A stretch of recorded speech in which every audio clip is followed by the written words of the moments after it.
Shadow Secretary of State for Business, Energy and Industrial Strategy. Look, let's talk first of all then. I don't know if you could hear what we were just discussing in the papers. Your take on any of that, first of all?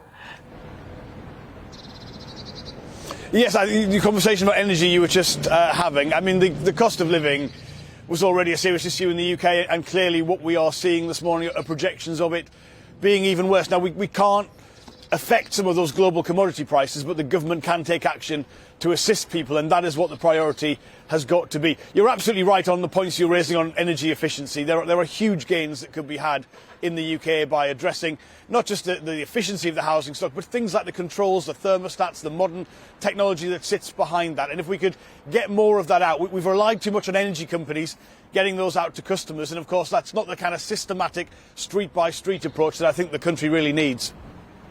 Where does the country really need fracking? Where do you stand on fracking? No, not convinced by the fracking arguments. I'm afraid I'm going to have to agree with some government ministers on this and say that you couldn't affect the price of gas by fracking, because that's a commodity market where the price is set by that market. Now, you would have more security of supply by more domestic supply, but that isn't the challenge. It's the price of gas which is the main challenge to us. And of course, if you look at what they were able to do in America, you couldn't replicate that here because the geography is different, the environmental regulation is different, and of course, more than anything else, in the northwest of England where I live, people just didn't want it. They didn't want the consequences of it, and they weren't happy with what was going on. So even if you got over those issues, and I don't think you would, you'd be looking at several years before you had any meaningful impact on energy markets in the UK.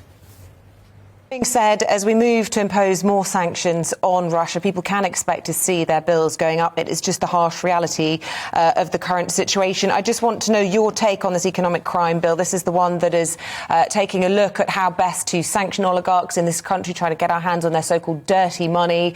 Lots of criticisms of the timescapes involved in all of that. What's your view on what's going before Parliament today? Yeah, absolutely. So first of all, we support the bill and we will help it get through Parliament. The government have moved quite a lot in our direction, but the big difference of view, as you've correctly said, is at the minute around the timescale for implementation of some of the measures. So the crucial measure today is a register of who really owns property in the UK. So if a foreign-owned company owned a piece of property in the UK, that's what appeared on land registry, but it wouldn't tell you who really owned that company, and that's what we need to get to the bottom of. The government originally had a timescale of 18 months. They brought that down to 6 months. We want it in days, not months. We want 28 days to be the time frame for implementation.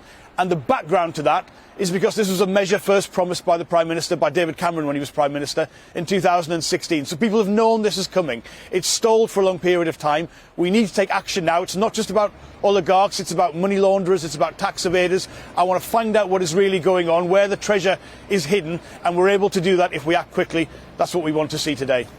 Well, Shadow Secretary, I think it'd be very hard to argue against you what you're proposing in terms of a time scale.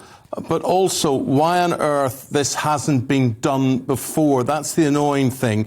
And yet, you look at someone, if Roman Abramovich is a person of interest, why are we allowing him to tout his biggest asset, Chelsea Football Club, on the market for billions, let him take his money and get out of here?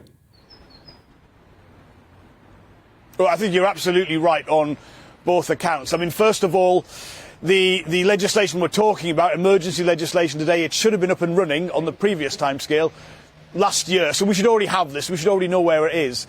And of course, you're right to say when you look at people in terms of their assets, the ones that are getting the attention are the ones where we know what their assets are. It's yachts, it's football clubs. But what's hiding in plain sight around us here in London? Well, actually, that's what we need to know too. And I think because of the lack of transparency, the risk is that people have put their money into certain things and they're going to realise those assets, take the money, be able to do that. That is a huge problem, and there are measures, again, other amendments from MPs across Parliament today that would stop that happening. So let's hope we see some real progress today in Parliament. It should already be the case. You're absolutely right to say that we already have this. We can maybe put some of that right today. I just want to ask you about those people at the opposite end of the spectrum to these oligarchs who are, of course, filthy rich, and that is, of course, those refugees fleeing from war, often only with the possessions that they could carry. Reports as of yesterday, only 50 visas have been granted here in the UK to people who've applied online. Over 10,000 have applied for the family scheme. Is that enough? Are we going fast enough on this?